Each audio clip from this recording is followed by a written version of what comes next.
So this is a remanufactured ink cartridge. It is a replacement for the HP 61XL.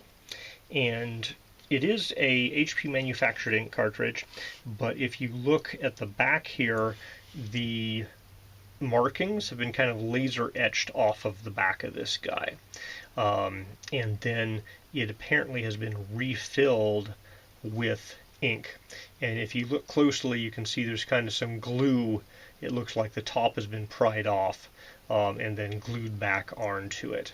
And kind of the interesting thing that I find most interesting about this guy is not that they just refilled it with ink, but also there's this sticker, and this sticker sticks on front of it, and it's basically a clear circuit board or a flexible circuit board.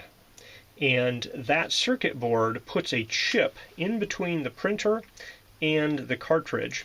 And so the cartridge has a chip inside of it that will authenticate it.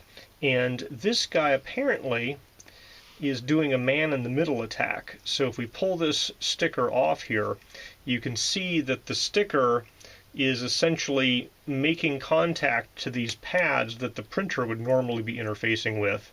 And on the other side of it, it's presenting its own contacts to the printer. So, when we pull this guy off, you can take a look at it here. And essentially, it's putting a little microchip in between the cartridge and the printer. And I don't know exactly what this guy is doing, but my assumption here is it's telling the printer, hey, there's plenty of ink in this cartridge. I suspect that the chip in the cartridge authenticates as, hey, I am a genuine HP cartridge, but then my ink should be out by now. And so I suspect this guy is just telling the printer, hey, I'm going to let that other chip answer about being a genuine HP cartridge, but then I'm going to modify things a bit to say, yeah, you got plenty of ink still. It's refilled. You can keep using it. So the HP printers are smart enough to say, oh, it's a previously used HP cartridge. So it's not going to say, oh, it's a brand new genuine HP cartridge. It just says, hey, we've recognized a previously used HP cartridge, but the ink level estimates look to be about right when it's in use.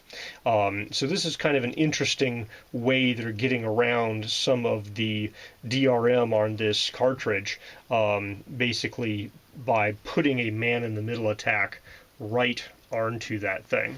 And realistically, the chip isn't all that interesting. I think it's the kind of flexible circuit board here with the adhesive built in that's kind of neat is how they're able to pass through. A lot of these go straight through, but some other ones have a man-in-the-middle type attack on them.